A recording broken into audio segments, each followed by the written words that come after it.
तर साईबाबा ज्या वेळेला शिर्डीमध्ये अवतरित झाले होते त्यावेळेला त्यांच्या समाधीच्या बरोबर 7 दिवस आधीची घटना आहे. 4 दरवेशी होते. ते वाघाचा खेळ करून एक उपजीविका आपली जीवनाची चालवत असत. नंतर तो वाघ फार असा आजारी वगैरे व्हायला लागला आणि त्यांच्या मनात आलं की आपण त्याला त्यांच्यापदी दर्शनाला घेऊन जाऊया साईबाबांच्या पदी. त्याप्रमाणे त्यांनी तसं ठरवलं आणि एका बैलगाडीतून त्या गाड्यातून त्याला बैलगाडीवर चढवून त्याला बांधून द्वारकामाईपर्यंत आणलं. ज्या वेळेला त्यांना तिकडे आणलं त्याला तिकडेच उभं केलं आणि साईबाबांना विचारायला गेले, त्यांची परमिशन घेतली आणि साईबाबांनी सांगितलं ठीक आहे त्याला घेऊन या. त्याप्रमाणे त्याला बैलगाडीतून त्याला उतरवलं आणि असं घट्ट त्याला बांधलं, कारण जर्जरीत तापाने हे होता तो क्रूर आणि एकदम तो कधी पिसाळू शकेल, काही साखळ थंड काही अपघात होऊ शकतात म्हणून त्याला घट्ट बांधलं आणि त्याला साईबाबांच्या इकडे आणल्यावरती त्या द्वारकामाईच्या 2-3 स्टेप्स होत्या, पायऱ्या होत्या, तिथपर्यंत तो पोहोचला. पहिल्या पायरीवरून तो जेव्हा दुसऱ्या-तिसऱ्या पायरीवरून तो जेव्हा तो एंटर करत होता तिकडे, तो साईबाबांना बघून तो एकदम दचकला या अर्थी की ते अवतारी पुरुष होते, ते दत्ताचे अवतार होते, त्यांच्या चेहऱ्यावर तसं तेज होतं आणि त्यांना कळतं आपण देवताचे अवतार ओळखू शकतो, संतांचे अवतार ओळखू शकतो, तर त्यांनाही मनामध्ये कळतं की हे दैवी अवतार आहेत.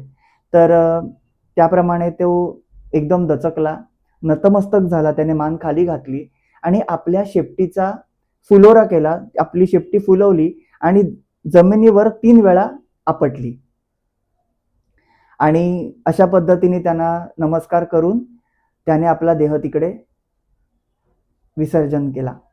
त्यामुळे त्याला सद्गती लाभली असं त्यांनी मानलं, कारण तो फार आजारी होता, त्याला त्रास होत होता.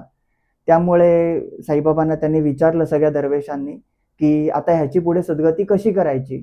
तर त्या वाघाला पुढे शंकराच्या देवळाच्या महादेव शिर्डीला शनी, गणपती आणि महादेव यांचं देऊळ आहे, तर तिकडे तुम्ही त्याला शंकराच्या समोर ठेवा आणि त्याला तिकडेच खाली ठेवून द्या असं त्याला सांगितलं आणि त्याप्रमाणे त्याला शंकराच्या देवळासमोर त्याला तिकडे खाली ठेवलेलं आहे.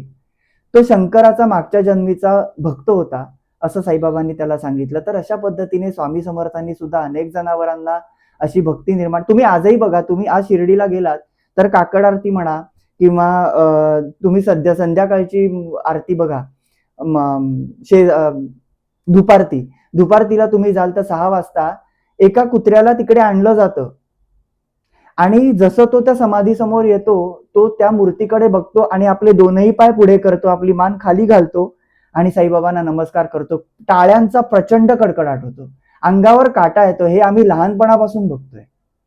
तर एखाद्या जनावराच्याही मनामध्ये माणसाप्रमाणे भक्ती उपजत कशी असते, ती कशी निर्माण होते, तर आपण कुठच्या व्हिडिओवरती काय तर्क काढतो, तुम्ही आधी वाचा मग दुसऱ्यांना बोला.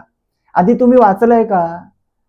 तो बोलला की तो ये निकला वो निकला, ते काही नाही, शब्द फिरवून फक्त व्हायरल करतायत व्हिडिओ. एखाद्या जनावराला कळतं की समोरचा माणूस देव आहे की नाही, तर आपण माणसं आहोत.